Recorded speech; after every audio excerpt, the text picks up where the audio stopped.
The key of G is probably one of the most comfortable keys to play guitar, especially when you're first starting off. So let me talk about how to actually play these three chords. First off, let's look at the key of the chord G. Basically, the way that I show folks at first, and I know a lot of folks actually do this at first, there's a reason why I have folks do this at first. And basically, you take your, we have 4 fingers that we use on guitar, the thumb we don't use normally. And then we have, these are frets, 2, 3, and you put your fingers right above the fret when you want to play. And so basically, we also have the strings, 1, 2, 3, 4, 5, 6. So we count from the small string to the big string. So 1 is the small string, and 6 is the big string. So basically, we're going to take our 4 fingers and take our 3rd finger and put it on the 3rd fret of the 6th string, our 2nd finger on the 2nd fret of the 5th string, and our pinky on the 3rd fret of the 1st string. Let me see if I get a good angle on that so you can actually see my pinky. And there we go. And notice how my fingers are nice and curved. You want nice and curved fingers. You don't want your fingers flat, because if they go flat, that means they're going to be touching another string, and you want to have each string only fretted itself. Like that. And if you ever have a problem with, all you do is you start curling your fingers towards your face, and that will, hear that?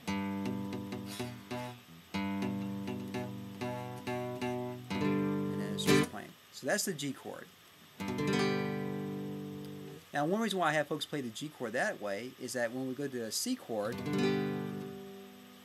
all we have to do is move these 2 down, lift up the pinky, and put our 1st finger down on the 1st fret of the 2nd string. So let me just, I'll spell that slowly. Take your 1st finger, put it on the 1st fret of the 2nd string. Take your 2nd finger, you skip a string, and put it on the 2nd fret of the 4th string. And your 3rd finger goes on the 3rd fret of the 5th string. And this is a 5-string chord. That means we only strum the first 5 strings. On the G chord, that's a 6-string chord. You have to strum all 6. On the C chord, you strum the first 5. Okay? Let me build that one more time. And skip a string. And then, and if we're talking about keys, G is the 1 chord, and we count up 4. G, A, B, C. That's 4. And then the 5 chord would be G, A, B, C, D. And I'm going to show you D7. And there's a reason why I'm going to show you a D7 instead of a D chord. A D chord will work. A D7 has got a special, hear that? It's a dissonant tone called a tritone.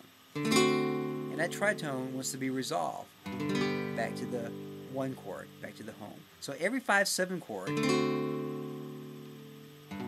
wants to be resolved back to a home pitch. And the way you can figure it out is whatever the root note of the chord is, D, C, B, A, G, is 5 away from it. And it tells you the home pitch. Or you can count up 4 if you want. D, E, F sharp, G. Also will tell you what key that goes for. So let's build a D7 chord. And this is actually one of the first chords I show folks when they're playing guitar. Take your 1st finger, put it in the 1st fret of the 2nd string. Put your 2nd finger put your 2nd finger on the 2nd fret of the 3rd string. And then you take your 3rd finger and put it on the 2nd fret of the 1st string. And this is a 4-note chord.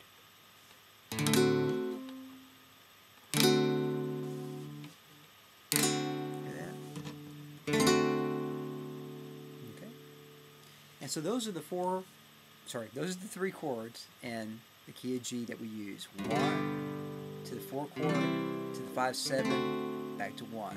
So G, C, D7, and G. And with these 3 chords, you can play a lot of really cool songs.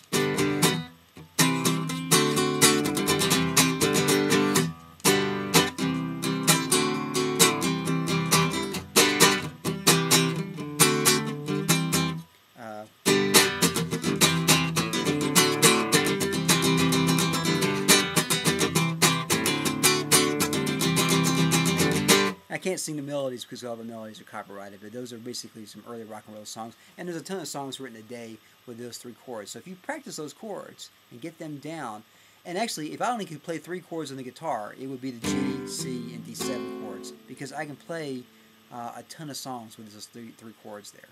So keep on practicing and keep on rocking out, and we'll do some more of these a little bit later on. Rock and roll.